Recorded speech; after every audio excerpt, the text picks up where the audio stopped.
Hello, everybody, and welcome back to the Bells Must Ring podcast. I'm your host, Andrew Rice, here with my usual co-host, Arnav Sarkar. Um, Hope you all had a happy holiday. Just wanted to say that happy Mhm. holidays from TBMR, happy holidays from On the Banks. If you have any holiday stories, feel free to react in the comments of this video. Just tell us a little bit. If you got a Rutgers themed gift, if you had any Yeah, sort of like Rutgers themed Christmas story, let us know. Let us read it. Definitely want to spread a little bit of cheer in this very, very cold winter in terms of Rutgers athletics. Um, but kind of starting off on a not so winter related note, football uh, quarterbacks coach David Rowe is leaving Rutgers to take a job at University of Cincinnati. He's going to be the same job, going to be the cornerbacks coach. Um, University of Cincinnati did pretty well in the Big 12 last year. They weren't anywhere near like the champions or anything like that. David Rowe was, if there was somebody that the team was going to let go of, Rowe was not at the top of the list. Don't get me wrong, that entire defense needed an overhaul somehow, but he's not. He wasn't priority number one. So, I mean, it just really sounds like they're trying to do a complete reset on defense. It could be that they have somebody in mind and they want to have positions open to bring in their own guy. But in reality, we don't really know the cause of why exactly Rowe has left Rutgers. All we know is that he's taking the job at UC. I actually, wrote the article on Christmas Eve, on him leaving for Cincinnati. I mean, I think, yeah, that's kind of like what we know. I'm not exactly sure like what the reasoning is. It seems like he's kind of moved jobs every, few years. I mean, he had Central Michigan, in some other jobs, Houston, and he kind of like worked his way from assistant secondary coach or cornerbacks coach to the lead job multiple times, and then at Rutgers, kind of same path. And he was a Rutgers alumni, former Scarlet Knight, so definitely had played in the secondary on the football team as well, And that's obviously. that's what makes it a little bit more confusing, in my opinion, because if they were going to truly let somebody walk, it would have been, it would have been like a Vic Hall. It would have been maybe not so much Charlie Noonan because he's new and he's a decent recruiter. But if they were going to let somebody walk, I would assume it would be Vic Hall. But there also comes in the argument Right. in the argument that did Vic Hall get another job offer? So Oh, yeah, with the way the safeties where look the last safeties year, were, yeah. holy boy. Um, Yeah, I mean, the corners didn't look great either, but like, yeah, the safeties was always like another story. well, So Maxwell was still one of the highest he graded players was. on the team, and That is true. Henderson did get He wasn't. steadily better throughout the year Yeah, that's true. He wasn't terrible, and I mean, even Miller at wasn't the the end. worst of it either. But he was probably, the worst of the trio, I guess. Even though he ended up getting the Hula Bowl, so none of them were really that bad. Yeah, that Well, as you know no, what I mean. the worst of the trio was definitely by and large Henderson. I mean, Oh, Jacoby Henderson. Yeah, no, yeah, you're he got right. Yeah, he was committing like penalties and just a lot of sloppy stuff. Yeah. what happened to him in that Minnesota game was just absolutely embarrassing to watch. He got torched like three times over. But Yeah, yeah. yeah, but he steadily got better at the end of the year. The Yeah, defense, as much as it did.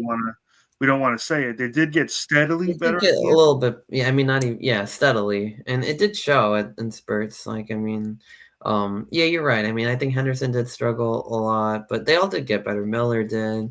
Masco was definitely pretty solid. A lot of, for a lot of the year, and I mean, Yeah, yeah, he would have yeah. been the one of the few returners, and the same thing I with know. Rowe as the cornerbacks coach. So I'm not gonna say I'm like not shocked by the decision. I'm just a little bit, I'm a little bit surprised, if that makes sense. That's the Yeah, me best. too. I feel like it kind of like came out of nowhere. Like we weren't really like expecting it. I Yeah. was I mean, expecting all the defensive line coaches to go. I was expecting Vic Hall to go. I was right. They already got rid linebackers of. coach is already gone. Yeah, So exactly. But yeah, I mean, in terms of Cincinnati, I mean, they're in the Liberty Bowl after New Year. They had a pretty solid season, like you mentioned. I mean, they kind of had a rough end to the season, so they weren't exactly near the championship picture. I thought they were for a while. They were doing pretty good, but they ended on a 4-game losing streak, fell to 7-5, and they lost to BYU. That was a game that not game day. Big Noon had, even though like Big Noon was actually at our game, or the Big Noon game was the Rutgers Ohio State game. But unfortunately, we didn't actually make it to being on the Big Noon show because that game was at Cincinnati versus BYU. You know what I mean? Like the show was at Rutgers versus Cincinnati, but Ohio State should not be on Big Noon. it Rutgers honestly versus shouldn't have been, but I thought they were gonna do it because it's Ohio State, and they put Ohio State versus anybody on Big Noon, like it seems like. But it is yeah, what Ohio it is. State versus everybody.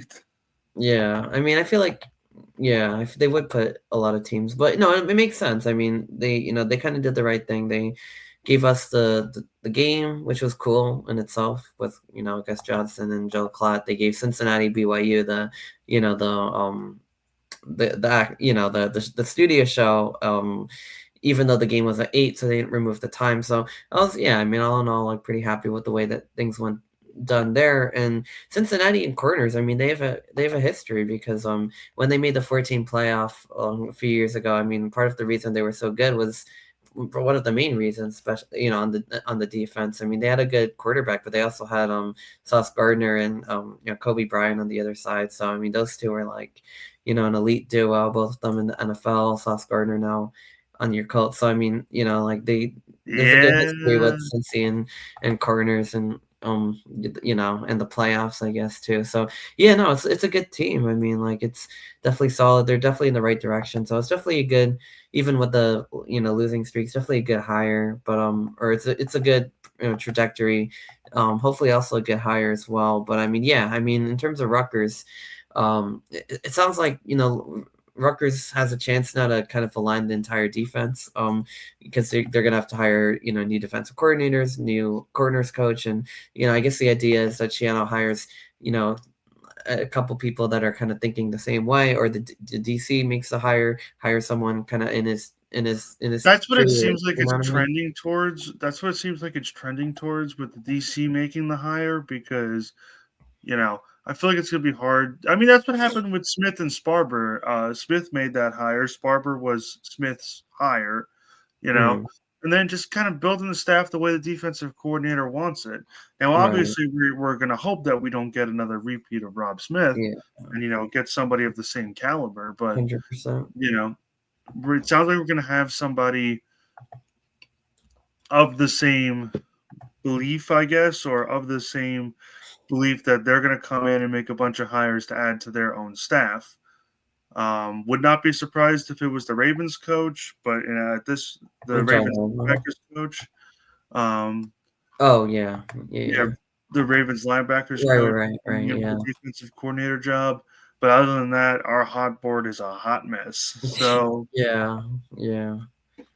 This you is the know, problem. But yeah, I don't know what's gonna happen. I'm thinking maybe they go in the NFL direction at this point because I feel like a lot of the college guys are, like you said, flying off the board. I mean, so not really too much, like not too many guys still on that list. But I mean, and there's I yeah. want to make something clear for all of our viewers out there. You know, this is not Shiano saying taking forever and like honing in on one guy and hoping that they get him and hoping that they don't. That's what the mistake he made last year. This year, Shiano has actually had multiple interviews. Mm-hmm. Problem is, he wasn't impressed with any of them. So, or at least that's the large rumor that's been circulating that Shiano has had multiple interviews and just has not been that interested in anyone. So, Yeah, that's what it sounds like for sure. Yeah. yeah. That's what I'm saying. Like, don't think it's gonna be the same thing last year, where he was so hung up on one or two candidates, and then when he didn't get them, we were a little. You're out of luck, I guess. Yeah. But this is Yeah. a little bit of a different scenario than that one. Right. Right. Yeah, it does seem like there's been a lot of interviews so far. He hasn't really been impressed with too many of the guys, except for I think Orich ended up going to Nebraska, which is And the guy that went to Syracuse, yeah, the other guy went to Syracuse, right? So like those are the the team the big two. Houston. Yeah, that's what I was hearing too. They're both pretty decent, so we didn't get them, but I don't know. We'll figure it out. Like, I mean, you know what I mean? Somebody's gonna We'll have get to. there. Yeah, I mean, somebody's gonna have to come here and coach this defense. So I mean, I just hope it's somebody good, obviously, but I'm Maybe sure we'll be. Shiana will do it. Yeah, right. Like he could probably do that. He could probably coach the defense. No, No, no. definitely not. Yeah, I was just kidding. But like, yeah, no, that's gonna be way too much for him. But yeah, no, I think we can get someone like we can get someone better, and we're get someone with fresh ideas, but also still like aligned with what Shiano wants. Like kind of find that split. And yeah, I mean, I think after the disaster that they had last year, that there's not. I think Shiano's that's he's gonna make sure that we get the right guy to, kind of correct things, because obviously what happened last year is just like really unacceptable. I mean, even Shiano like got rid of them like 3 days after the season. Like he knew like they couldn't keep them around, so you're obviously not gonna want to risk something like that happening again. Yeah, so I mean I'm confident that they will get someone good. It's just, make this defense what it used to be, or like at least respectable. Because I mean, Rutgers has always been a defensive-minded football team, and for the longest time. So to go from that to this defense with a really high-powered offense was just really sad to see. So I just Rutgers as a defensive-minded football team in school, like what I mean, program, like they obviously that's just even more disappointing, because it's not like they've never played defense, like like they're not like one of those like West Coast teams or something where it's like, oh, we play like, that's not our style. And like, we just kind of hope for the best. And even they obviously want to put a good defense on their team. But for us, like, it's about, getting back to that, it's a pride point. So, you're obviously going to want to get back to, what Shiano knows as defense. I mean, that's really his thing. So, I mean, obviously we're going to figure this out, and, we'll get there. And yeah, I mean, we'll Make some incremental improvements over time, right? right, like all of our favorite catchphrases. But I mean, in all seriousness, we really do need to do that, because transfer portal is opening in a couple weeks, or not even a couple weeks, a couple days. I can guarantee you right now we are not going to have a coach hired by the time the portal opens. I can Yeah, guarantee probably that. not. I know it doesn't look like it, but I just either way, we're gonna have to start putting together a roster for next season. Get all the players that went out, players are gonna have to come in. All the players that are graduating, same thing. I mean, so many players on all over the defense, all three levels of the defense have either left, graduated, or transfer portal, and we have a lot of holes, and we're gonna have to hit the portal hard. So yeah, I mean, well, hopefully like the coaching staff takes care of itself, but I can't wait to figure out what players we are gonna receive. It's almost like gifts, like for like if you're thinking of like Christmas season. Yeah, I mean, I know we'll be busy with articles, but yeah, no, it should be like a good. We definitely need like a lot of reinforcements now at linebacker. I mean, the secondary, on the D line, like all over the place. But yeah, Our articles will be a gift to those who read them. true. Yeah, From your friends at On the Banks to our loyal readers, with love, right? exactly, and that's And why we do it, right? so especially on January 1st, be tuned to make sure to keep refreshing that page. You never know who might enter the portal. You never know who might Yeah, join in the portal. join exactly. We do know that, because obviously everybody tampers nowadays. Like, come on, we do know that Rutgers has been in contact with several targets so far, because, like I said, everybody tampers. Yeah, I mean, it makes sense. Like, I mean, yeah. So we do know that Rutgers has been in contact with several portal targets. Big news is that it sounds like KJ Duff and Ian Strong are not going anywhere. That's what I heard too. On the bank Very exciting.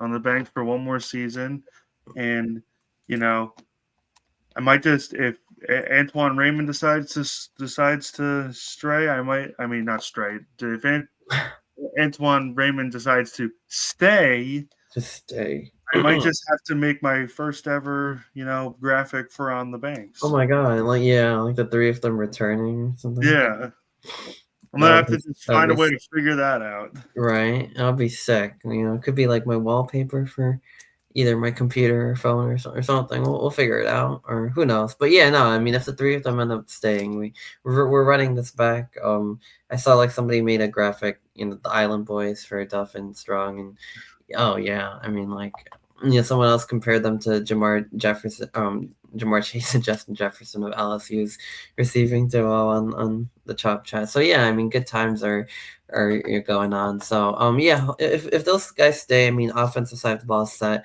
Defensive side, we're gonna be busy, but yeah, I mean, like we mentioned, like Bo Masco and Rennick Durilas, who was like a reserve corner, I believe. He also entered the portal. Well, he was a freshman. Right. He came in this season. Wasn't like he was a reserve. He just He was just he redshirted because he just came in as a freshman. That's true. Yeah. But yeah. So I mean, in terms of portal stuff, I mean that stuff's still been going on. Like a lot of the younger guys and some of the reserves or freshmen have left, and another one of note was the Talibi Kaba, who's a freshman linebacker, former 4-star who ended up leaving the Scarlet Knights through the portal. So yeah, Well, I no. mean, So, Kaba has announced his intentions to enter the well, I portal guess when he it didn't was leave yet because it doesn't open till January 2nd. January 2nd. You forget it. Yeah. So Yeah. he announced his intentions to enter the transfer portal. Now he was a 4-star, obviously very highly rated talent. But there were a lot of concerns with him. He did miss his senior season with, I believe, a broken knee. Or no, I mean, don't quote me on that. I know he missed his senior season. I'm not 100% sure Mhm. what the injury was. But he didn't even play linebacker in high school. He played mostly running back. Don't get me wrong, he was a standout at running back, and he is a physical specimen for his like body dimensions and everything like that. But I Right. think there's a reason why, players like DJ McClary and Kamar Archie Yeah. got playing time in garbage time their freshman seasons, because More they than both he. technically burned their red shirts because of how much they played. But They did yeah, both of them. Oh, yeah, both of them. oh wow. Okay, interesting. So they ended up getting into that rotation. Yeah, Yeah, no, so they're both of them. Yeah, I'm really excited to see those guys next year. They're both physical specimen as well, and yeah. what I'm saying is that Kaba was part of the same class. He's also a linebacker, but there's a reason why Kamar Archie and DJ McClary, they were 4-stars, but they're now, they saw time, they played, Right. we had to burn Yeah. their red shirts. But Kaba didn't really play. I mean, to my knowledge, he didn't play at all, Yeah. if I'm remembering correctly. Yeah, he didn't Yeah. play at all. Yeah. So there's a reason why guys like that played and why he didn't play. And I think it's just maybe that Rutgers is not a good fit. Maybe it's recovery from injury. Who knows? But I don't think we're going to be losing. Like, I understand that we're not getting a 4-star, which sucks, but I don't think we're going to be losing a key piece to our future with his departure. That's what I'm saying.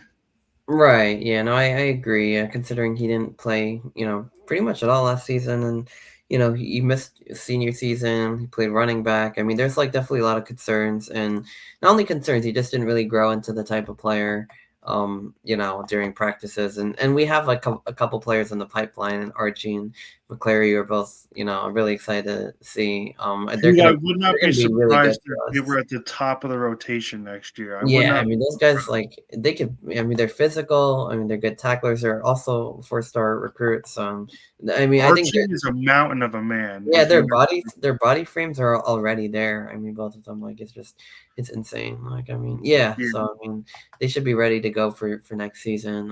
Especially with, the other linebackers. I think Wright hit the portal, I believe, and Jabome is out of eligibility.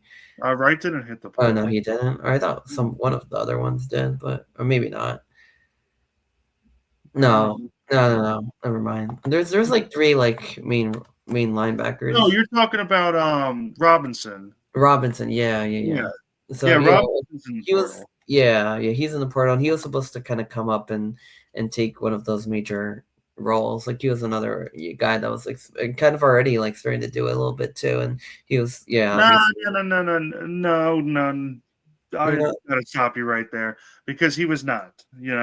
Like he was expected. Obviously, with every team, they expect the next person up in the pipeline to be, the next person in line. But he really wasn't coming up the pipeline. He did start against Penn State, but that was really due to injury.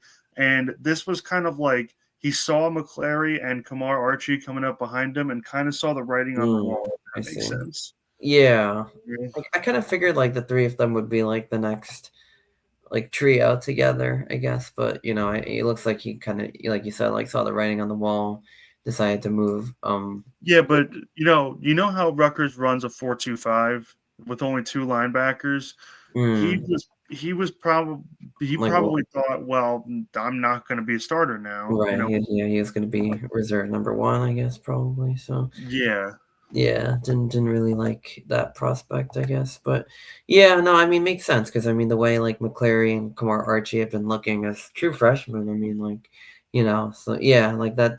They could fill in those spots. I think Abram Wright is going to be around for next year, unless I guess he hits the portal as well. So because he was only a sophomore this past season. So we'll see what happens with him. I think he's Walker, maybe. Yeah, right. Like he also he tore his ACL. That was another guy who was pretty good for us and ended up tearing his ACL. So I think he gets another year of eligibility because of that. So I mean, we'll see. It should be an interesting linebacking room next year. Even with the loss of Jabome, definitely a lot of talent still, and even with the loss of Sam Robinson, still a lot of talent in the room. And we'll see what happens. Other than that, I mean, that's pretty much where we are with the portal right now.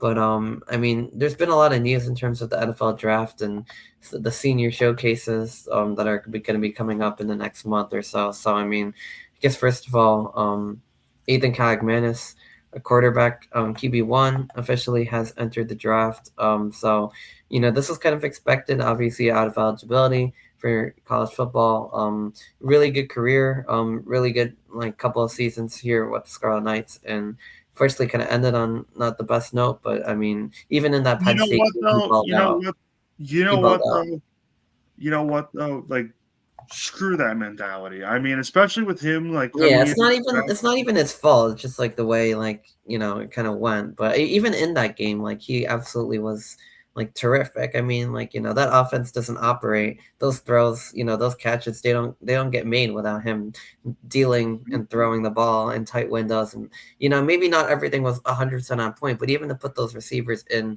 the positions that they were this season, I mean, that was all him, and he really deserves so much credit for his tenure here at Rutgers. And obviously we're eternally grateful for it. I mean, that probably the best quarterback at Rutgers in at least like the past decade. So I mean, it's just been pretty outstanding. Kalagmanis, and funny enough, because he only played here for 2 years, is really in the argument for second greatest Rutgers quarterback of all time.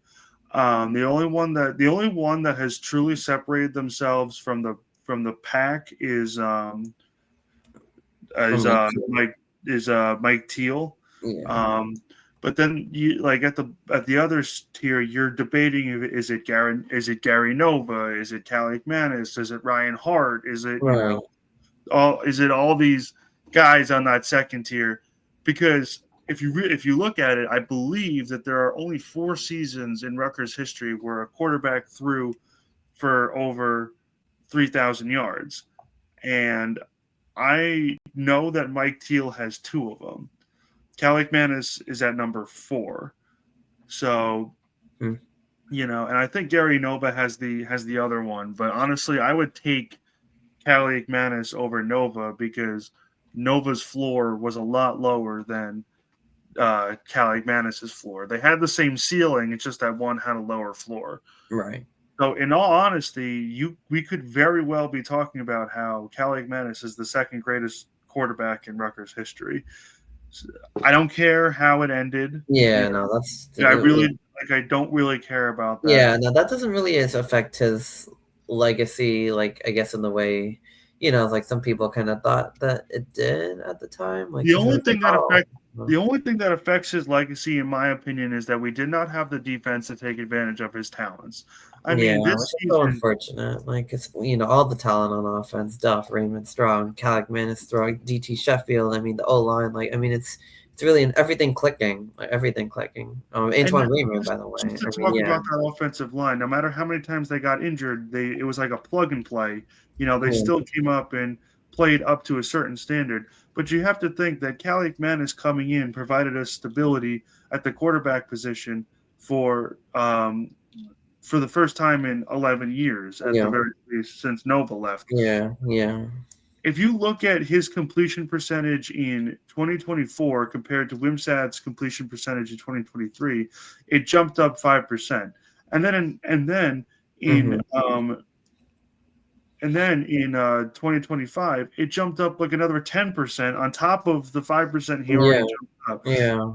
His last year with Rutgers compared to Wimsatt's last year Oh at my Rutgers God. sees like a 15% increase in completion percentage. So Yeah, I understand it did not end great. It ended in a kind of disastrous sort of way, but yeah. it doesn't matter. But He's honestly, yeah. good. Yeah, honestly, a lot of that's also kind of just on how bad the defense was, because you could look at like individual offensive plays and stuff like that, and be like, yeah, well, why didn't we figure it out? And why did that happen? Why after that did we not move the ball? But I don't know.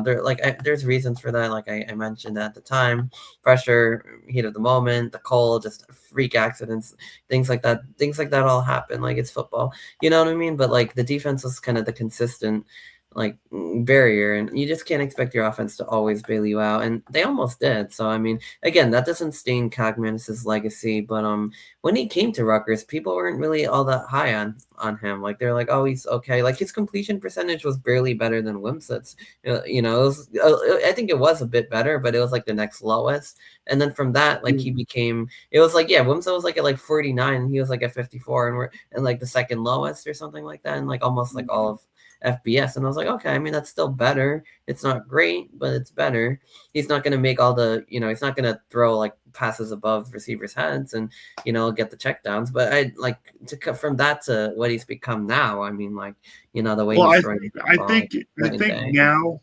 now, and seeing what Calic Manis has become, people just need to, be quiet and trust Shiraka a little bit. Yeah, Like Eric I Chirac. understand that. I understand that, Rutgers offensive coordinators have kind of screwed us in the past, especially early on in the Mhm. It used to 2.0 be the era. opposite, like really good defenses, like really bad offenses, and the defenses would just get tired. And I was like, yeah, I mean, what are you gonna do? Like, offense is going 3-and-out against any like half decent team every possession. So it's like, Yeah. But anyway, as I was saying, you know, I think the progression of Calic Man is just, you have to trust Shiraka now. Like I understand that he right. makes mistakes. He's not a perfect coach, but if he identifies talent, you should go in with the mentality that it's going Mhm. to work out rather than it's not.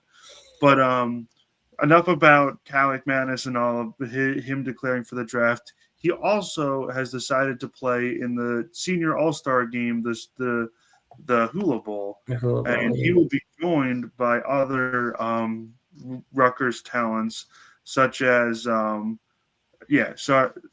such as Cam Miller and Jed Elad. Miller, the cornerback that came over from Penn State after doing some seasons there, he played relatively solid to start the season. He played relatively solid throughout the season. He wasn't anything great, but he wasn't also the worst player on the team.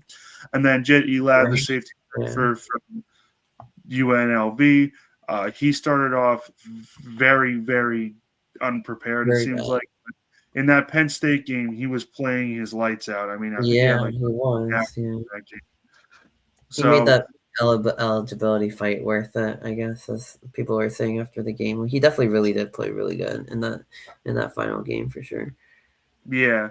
So if you want to take one last look at these guys in a somewhat Rutgers uniform, because I'm sure they're going to have a Rutgers helmet on or something like Yeah, that. they will. I've seen some of those games before, like at least parts. But yeah, they do wear their Rutgers helmet or whatever team they played on, and Yeah, it'll be a good chance to see them make some plays. I mean, Cagmanis will get reps at quarterback. And the other guys will get reps on defense. So who knows? Like anything can happen.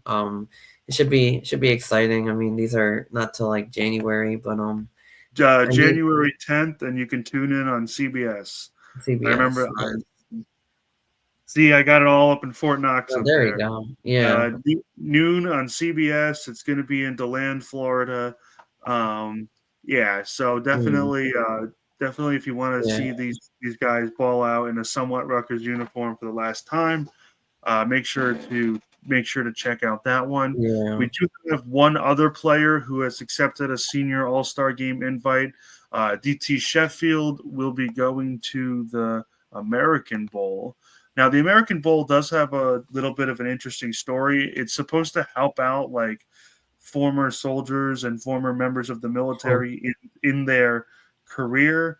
Definitely a great cause. And again, if you want to see Sheffield ball out one last time in a pseudo Rutgers uniform, definitely make sure to tune into that game as well. yeah, no, definitely. I mean, I've definitely got to make sure I watch, especially the Hula Bowl. I mean, seeing Ethan and these other guys one more time for sure. I mean, especially if it's nationally televised. Like you said, like Yeah, I didn't noon. know that the Hula Bowl was around before the Senior Bowl either. I didn't know that. Yeah, yeah, I thought it was like later. I mean, yeah, the Senior Bowl is obviously I think the one that gets the most report, but I mean, the Hula Bowl also does too, actually. So I mean, The Hula Bowl was the first Senior Invite Bowl. Can you believe that? yeah, that's interesting. It's only Yeah. been around since like 21, right? Or oh wait, no, that's when it changed from Hawaii to Florida. No, it's been around since the 40s. 40s. Well, yeah. Yeah. Yeah. I feel like the Hula Bowl and the Senior Bowl, the recent Senior Bowl have been like the two the major ones. Or well, there's like the East-West Shrine Bowl as well, I think, or something like that. I think that just became the Senior Bowl. So no, but that'll be interesting, especially if it's on CBS. It's nationally televised. We have the date and the time and all that good stuff. Like Even had a location. the location in Florida. Yeah, I mean, it's like something I'm gonna have to watch. Like see these Scarlet Knights in one more time. Maybe we'll have some coverage or something after the game to talk about their performances. Something like that. Especially if we both watch it. Like we can figure it out. But yeah, I mean, it should be a good time. Yeah, no, I mean, I'm excited. Like and hopefully these guys do get drafted or at least UDFA something like.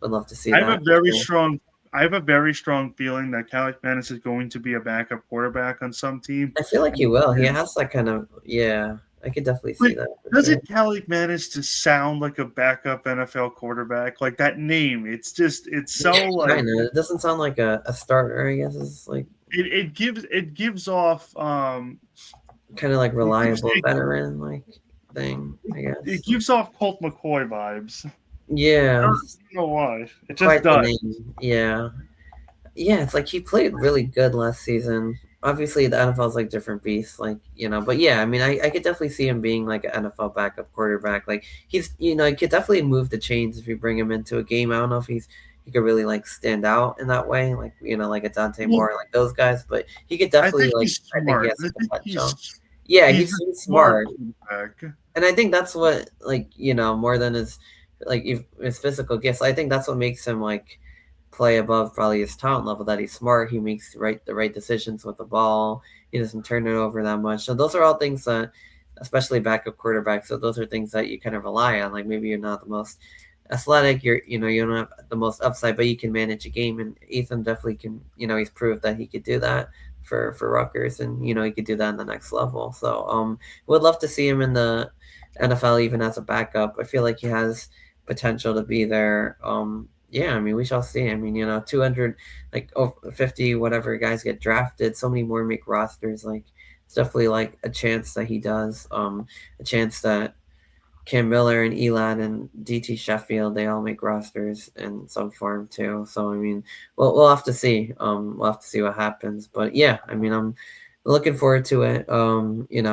Rutgers guys usually end up getting picked at the end or whatever. But like, unless they're really good, even then, sometimes they do. So it's unfortunate. But I'm sure they'll get their they'll get their fair shot. And obviously, would love to see them in the NFL. So, more nights in the NFL is Yeah, got to make that video a little bit longer. exactly. I love that video. It's so exciting. With Yeah. that, yeah, and especially when like a player has a big week in the NFL and they give them a special segment, like Yeah, like yes. Palmanungai at the end. Kyle Monangai was getting so Everybody many was like, it used to be against the Chiefs. Pacheco, like because he Well, always had because those big Pacheco's moments been with the playing Chiefs. hurt. I don't know. Yeah, Monangai with the Bears. I mean, he's been a beast this season. Like, I mean, he's been tearing it up. The Bears look really good this year. Playoff team now. So I mean, yeah, no, like he's a huge part of it coming into starting lineup. I mean, Swift still gets his touches, but they've almost become like Monangai's almost been like become like 1A, and he's like become 1B, and I don't know, they're killing it. Like the Bears are just like Because you always use thunder before you use lightning, yeah, and exactly. You Kyle got to soften up Monangai is the defense thunder. before you add the flash. Exactly. So that's where Monangai comes in.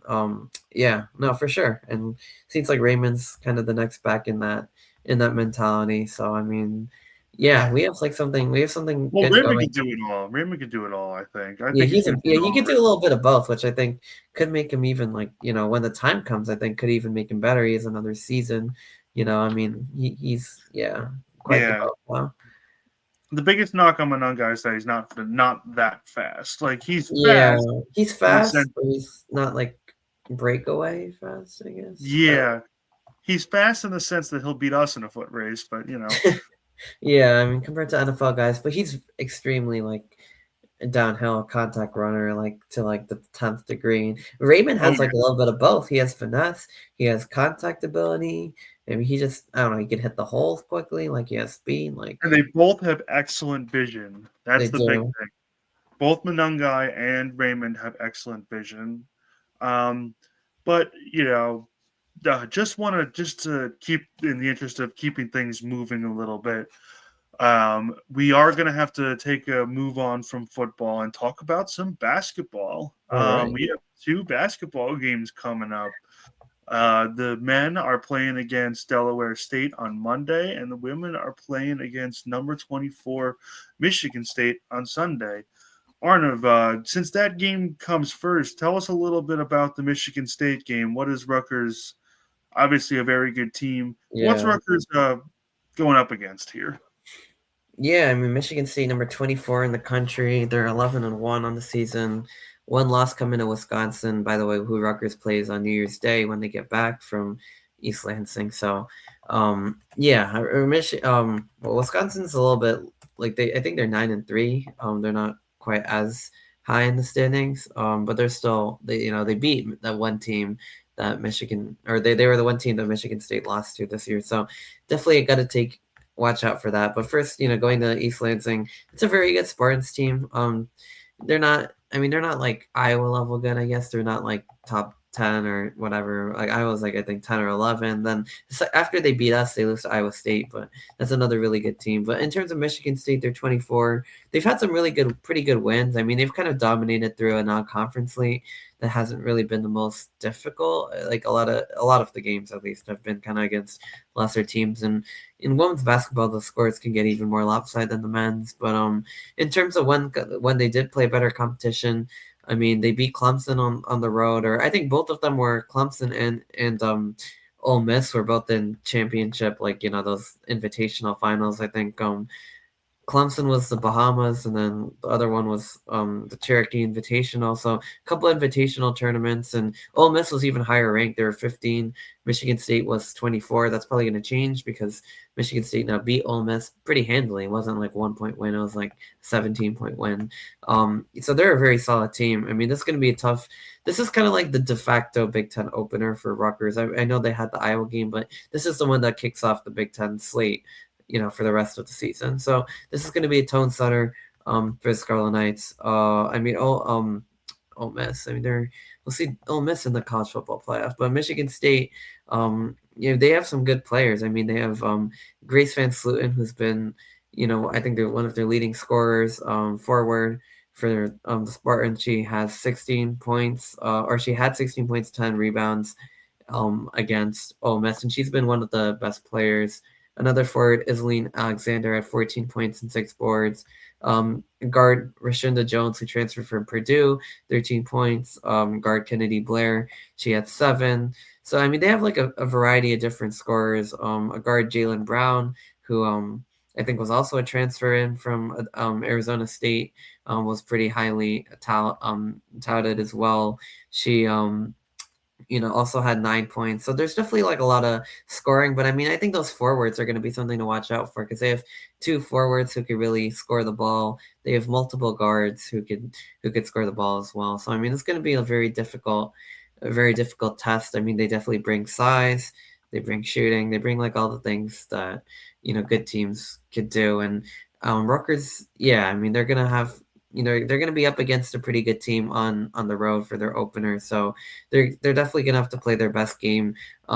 They haven't really been against like power competition. Sorry, like they haven't really been lighting it up on the scoreboard, but at the same time, like Rutgers hasn't exactly done that either. So Rutgers going to have to play a full 4 quarters, really, no offensive lapses to get the job done on Saturday.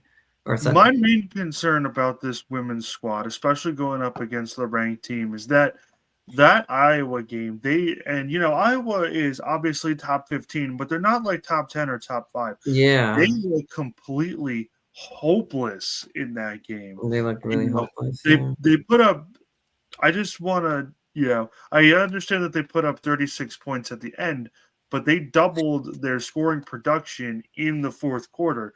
So you have to realize that through three quarters, they put up 18 points, and Iowa, I believe, at this point was already at like 60, at least like 65. So that's like my main concern with the whole thing is that,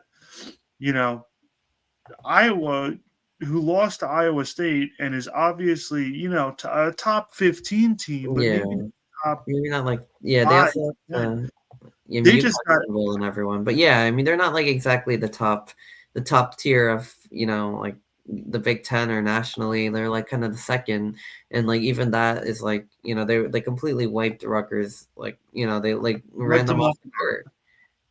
They wiped them off the map on their home court, and I do understand that.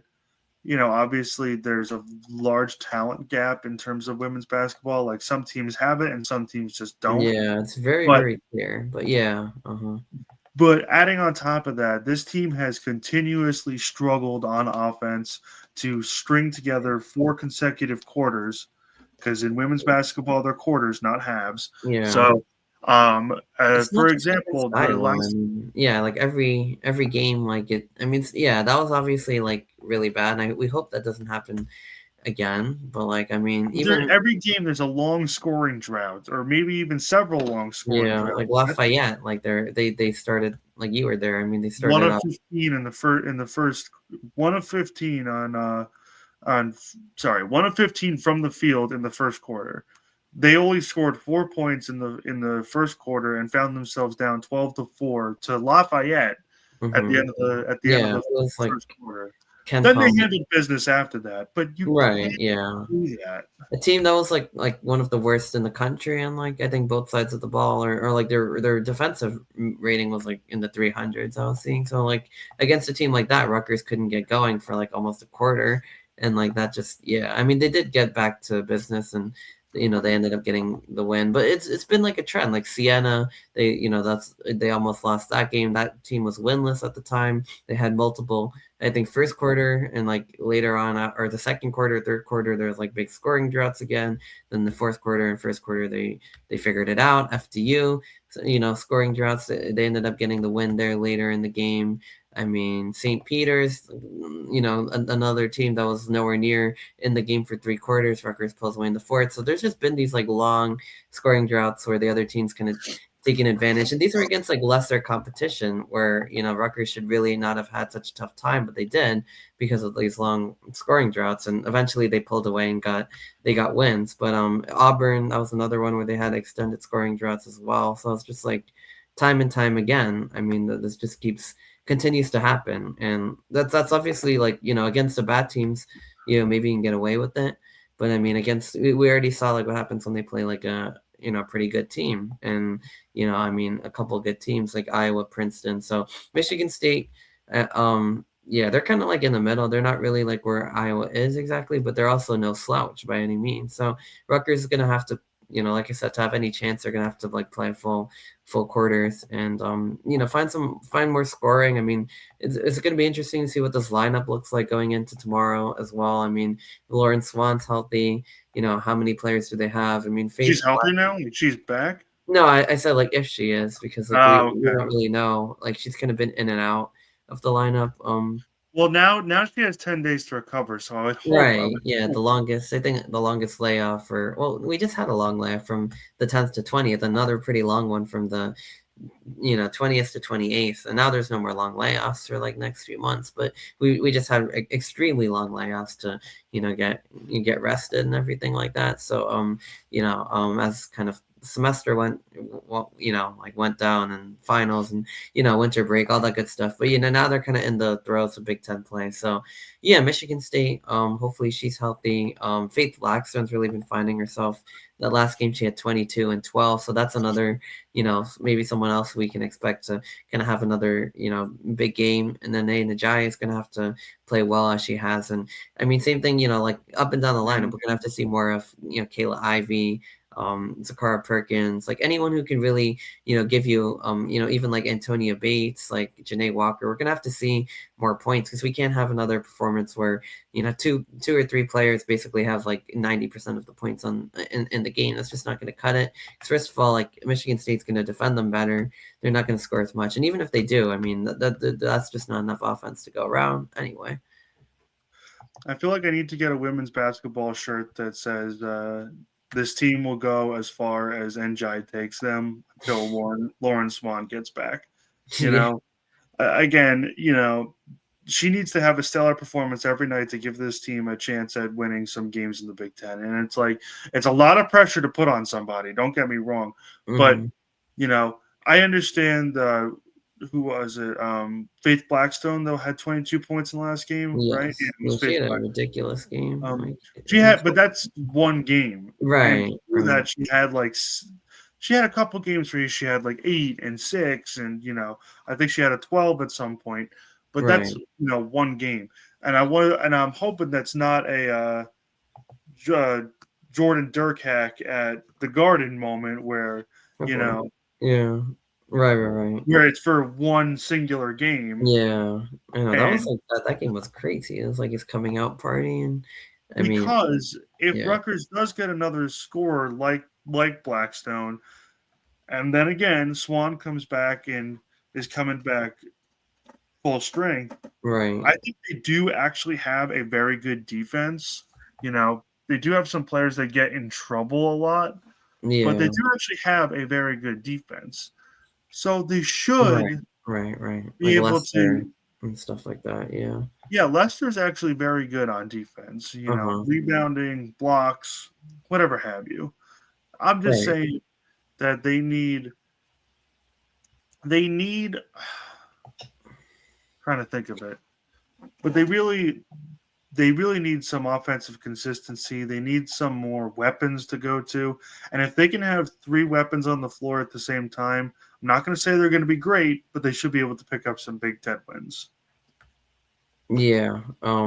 They should. I mean, I think with the amount of scoring options that they have on the team, um, you know, yeah, I mean, I think they definitely can, especially when Swan gets back. Blackstone, of course, Njai, Kayla Ivey had a quiet game, but she's been the game before that she had 5 threes against Princeton, so she could definitely score. She's also a really good facilitator for the Scarlet Knights. So I mean, she runs the offense, for them pretty well. So they do have like a lot of scorers, like that can step up, and definitely at least a few. Like, Monty Lester's pretty good, like you saw on defense in the paint. Blackstone, Njai, Ivy, if like all of them can kind of get going, and you even have like a semblance of life on the bench, and Lauren Swan, and you know what I mean, then I think they definitely could pull some Big Ten games out, because I mean that's you kind of have like we're saying on the last podcast, they kind of have a starting lineup that can give you buckets, and they have a decent enough bench where you have some contributions behind them as well. So I mean, that's what you hope for. That's like a complete team. I mean, if you have 4 or 5 of them, kind of able to give you points and a couple more off the bench because it's a thin rotation. But if they can, give you the necessary points off the bench in reserve minutes, and you have a starting 5 who's really going at it and really producing at a high level, and I think that's a team that can, win some in conference play. And I guess it's going to depend on, who against and how well they play. But I don't think it's going to be a lost season by any means. Like, I think what happened against Iowa is probably going to be like, the anomaly. I don't think that's the expectation. However, against what happened against Princeton Right. is probably what we're looking at. Maybe it gets a little bit better from that too because more scorers. But I think they'll be okay. Will they be that good? I don't think so. I mean, there's a lot of really good teams in this conference, but can they get wins in Big Ten play? I mean, I definitely do think that they can. Well, I do hope you're right on that. I mean, I it hope does so. seem like a trend in women's basketball where teams can get bloodied by just one team, a team one tier above them. But Yeah. talking about getting bloodied by teams above them, we have to move on to Rutgers men's basketball. Okay. Men's Yeah. basketball this time. They do have a game against Delaware State, who is the 11th worst team in In the D1 basketball, right? D1 basketball. They are the 11th worst team according to Ken Wow. Palm. Uh, 354 out of 365. I don't really know what else to say here. They don't. Delaware State does not have a center, so if they don't play Okay. Manuel Ogbole in this game, I'll that still is be a on there. really, really damning statement. I would say, there Yeah. must, because if they don't play Ogbole in this game, when they don't even have a center, All when you have right. a clear size advantage, and Okay. you could use this game as a confidence booster to just absolutely pelt your opponent in buckets. And if Ogbole does not play in this game, I don't know if we see him for the rest of the season. So, Yeah. um, No. like, this is a game that they should dominate. This is a game against a very weak Hornets team that they should be able to push around. You see my verbiage here? They should be able Right. to, but with how this team has responded to adversity. And, on top of that, one of the most frustrating things is that they don't even seem to care anymore. Like, I don't know. I was watching that Seton Hall game, and Oh I mentioned yeah. in the previous podcast that Seton Hall game kind of broke me. But on defense, I see lackadaisical, walking around. But then against Penn, I Depends. see Yeah. like aggressive full court press. Yeah. The full court press was back in full form. Yeah. Yeah. So like, my Mm-hmm. question is, why are we giving 50% against Seton Hall and giving 100% against Penn? Like, Mm. we It's should be weird. giving Yeah. 100% all Against around, everything. I you feel like know? we're seeing this about football too. Like we're like, well, why are we like trying so hard to beat Purdue and Illinois? We just take the week off because we don't have a chance. And then Maryland, oh my God, like we got to beat them because they suck. And like what is this? Like I thought we were supposed to be the team that focuses on every team like the same way. Like that's like a direction on to speak, but like his actions seem to be different. Like we're like, and then Ohio State they actually did play good for a while, I would say, and then Penn State, but they still lost bad. And then Penn State was like, whoa, like we're fighting for our lives out here. Like why are we only doing it against teams that we can beat? See, I don't know if Illinois they weren't fighting hard. I think Illinois they were just completely like, because my Flummoxed, biggest, yeah. not even flummox, but against Illinois, it seemed to be more of like a scheming issue and everything having to do with that. They had players running into each other and whatnot. They had, see, like, you want to talk about not playing hard, but they had players running into each other. They had players that seemed to be lined up in the wrong scheme. They had all this other nonsense on top of that. I can't argue that they weren't playing hard and playing aggressive because they were. They were just doing the completely wrong thing. But on Yeah, on like this lining hand, up not properly and like all that kind of stuff. Like that yeah. obviously is a killer. But in terms of Peichel, and I question sometimes if Peichel works as hard as Shiano. I don't think he does. But I don't mean to be a hot take artist out here, but I don't think that Pikel works as hard as I Shiano don't because think so. Yeah, Shiano's working his was able butt off to to get those wins. Like, say what you want about. I mean, that team could have given up. I mean, that they could have just not whatever. even not even just that, right? But Shiano has almost single-handedly kept his program afloat by going out there and doing all the NIL I stuff know. and doing Yeah, all that other nonsense and doing all of that stuff, without but help. Pikel didn't, you know? Yeah, yeah. No, And I agree. I I don't know agree. if it was because of a lack of trying. We knew that Shiano was trying because it was working, but we don't know if Pikel, like, we saw him at a couple events, but other than that, we don't really know.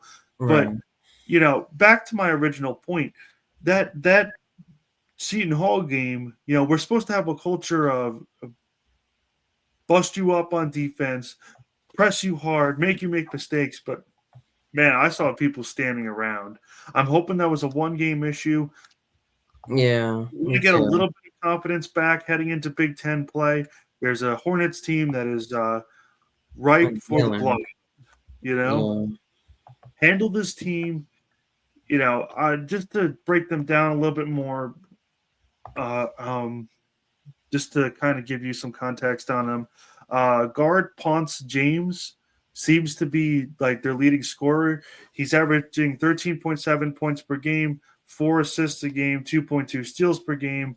And Miles Webb is a forward. He leads the team in rebounds with 5.5 per game and also scores about 7.9 points per game. Like I said, there's no center on this team. They have guards and they have forwards. There's no center. Yeah. And for Rutgers, again, I think it's going to be very interesting to see what lineup they tried out because if Agbole is not in that starting lineup against a team that literally has no center, Yeah. Right. I don't know what that means. I don't know if we're gonna see him again for the rest of the season, other than maybe in a slight Yeah. reserve role. But again, this team is ripe for the blowout. Get some confidence going into Big Ten play because you should be able to drive on this team. You should be able to drive, kick out, screen. Like all the things that Just they can't really do against better teams. absolutely pepper this team. No, I'm not saying that they can't do it. I'm saying They they just don't. haven't. Yeah, but they should be able to do it against like a team like Del State who just looks really But miserable. I mean, the they've thing is, really beaten teams in lower levels. They've really struggled against high major competition. Like one of the worst like Ken Palm net ratings and all that stuff. Really at the bottom of like D1 basketball. So yeah, I mean, if they can't, I mean, if they can't what take I'm care of saying people like is, that, like what I mean. what I'm saying is, I'm not saying that they can't do it. I'm not saying that the other teams have stopped them from doing it. I'm saying that they don't do it They because don't. what I see, They at least simply from my don't. perspective, is one guy gets up there, dribbles it around, For like 20 seconds. 20 seconds, and then takes an ill-advised 2-point shot from the mid-range. I don't see passing. I Horrible don't see basketball. driving. I don't see, I don't see kickouts. I don't see screens. I None don't of it. see any sort of offensive Yeah. development. It's always like one player has to play, like Tariq Francis has to play hero by driving in, or Zernos to hit a three, like he's like Steph Curry with like a hand in his face. Like that's like how we are getting our offense. Otherwise, Yeah, there's just like none of it. Like it's just like so disappointing. Like I don't know. Like that's just not how you see all these other teams like the flashy passes, getting guys open, attacking the rim. Like you know what I mean? Like where is it? Like there's like none of it. Like you know what I mean? Like you don't just hoist up a three like just randomly or and they don't things they don't even really do that much. They just like end up selling in the nope, mid-range for something like I don't know, it a low doesn't work. quality low percentage shot and miss it. And it's just like I mean I don't know what to say. Like it's just If you it's you see like modern basketball, you see the NBA, you see college basketball, so you see how teams play and they're just like They're not there's just like doing none of this. it. Yeah, I mean in Not, terms of the they're not. center, yeah, it's just there's just no like no modern components to this offense, and that really is disappointing. And it's not like the defense is playing very good either. I mean, they're allowing a boatload of points. It seems like almost every time they're allowing all those things that they're allowing threes, they're allowing attacking the rim, they're allowing like, I don't know. It's like all the things that Rutgers can't do in offense, they're allowing that in defense. So it just doesn't. I mean, Penn, like, team, they were about to get out of here with a win. I mean, it was very surprising that they didn't, the way things are going. They missed free throws, and Rutgers, I mean, had some backcourt pressure. They got a couple, foul shots. Tariq Francis really put them on his back, and he made the 3-pointer. And not to mention, but Penn was missing their best scorer. Yeah, Penn's scorer was not playing in that game. That's the craziest part. Yeah. So if he was there, I mean, I'm sure, like, we lose probably by 10 points. But even without that, like, a couple backcourt pressures, a couple missed free throws, and Rutgers comes up with a big time victory. But I mean, against a team that really, like, we really should have. No. Sorry, no. We're not saying big time victory. No, Rutgers did not come up with a big time victory. A big time victory is knocking off a ranked team. A big time victory is against a team that's already a lock for March Madness. This is not a big time victory. It's barely scraping by for a win against that team when we are a high major team and they are a lower mid major team at best. Yeah. That's true. Yeah. That's not a big win. That's not no. No, it's not. I mean, like, it's like the way it went down was like, it felt like a big time victory. Like, I'm not fooled. Don't get me wrong. I'm not fooled by it. I think Rutgers fans, and you talked about this a bunch of times before. We need to have standards for victory. You know, like, we need to demand more out of these coaching staffs, and we need to not be like one of those fan bases that celebrates a 1-point win over Penn. Yeah, get the win, whatever. You move on, you feel good about it, and then you move on. I guess the way I mean, I agree, because I said the same thing about the football and the non-conference, and I mean, even though, like, Ohio's a good team, whatever, but it's like that's just stuff. Yeah, and I mean, right? Like, I mean, for basketball, it's like it feels like even worse, because I mean, but it's just like the way that this one went down. I feel like this was like, I guess kind of a treat. And even though it's like a bad, like a game that you should have beaten, like, it wasn't great. Like, coming down to a buzzer beater did make it exciting for fans in attendance and, even watching at home. So that's why it was nice. But yeah, I mean, we can't, like you said, we can't, like, worship this win or we gotta have better standards. And but there's a difference between Penn and Del State. Like, and Penn was still a team where it was like, oh, well, maybe if everything goes right, there's a chance. Del State, I just don't even see that either. So now, bringing everything back to Delaware State, this is the opportunity to try some of those modern basketball concepts. This is the opportunity to, to dictate to a team that you have clearly athletic advantage on. This is your opportunity to truly go to match up against that team and push them around, gain some confidence, try some modern concepts, and if they work, continue to use them. Right. Like, this is the tune-up game of tune-up games. Right. Yeah, you're right. If you don't beat this team by 15 points at least, I think we ourselves should drop down to somewhere near 300 in KenPom. We're already at like 196, so yeah, let's drop another 100. If we end up like we struggle with a team like this, like I mean our ranking has to go down even further into the 200s because I mean they maybe even lower. I mean like I said, they don't look good for D1 at least D1 standards. They really just don't look good at all. So it's a team that we should have no problem with. In terms of the center stuff, I mean I feel like it's kind of strange because I mean Agbole had a big game against UNLV, and then after that just like really quiet, and then last game he just didn't play. Don't worry, Agbole will have a breakout game every time the other team does not have a center. Yeah, because he had a clear size advantage. Yeah, right. There was like they didn't have their center either, so like I think their center. They were down 2 centers in that game, UNLV. So don't you worry, Arnav. Agbole will have a breakout game every time the other team does not have a center. Right. The problem is the only other time that the other team does not have a center will be in this game against Delaware State. Yeah, exactly.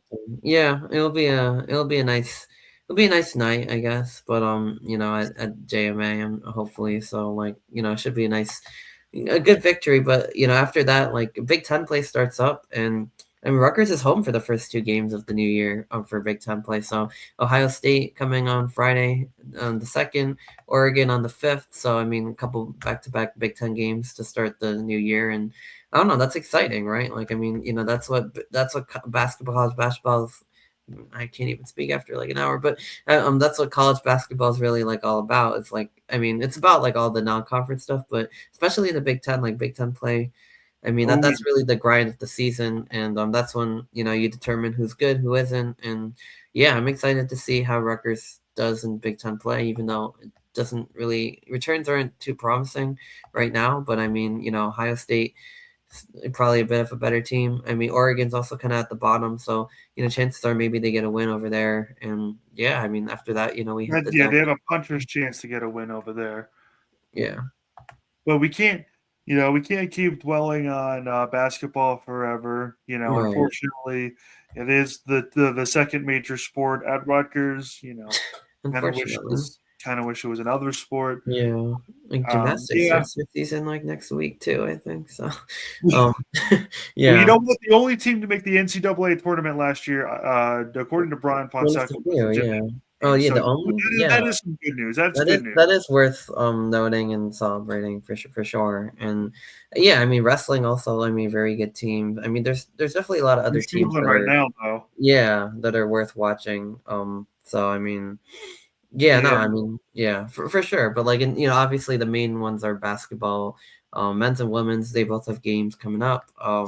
And football. I mean, like, a lot of news that we covered. So, Plunging into a very pivotal offseason.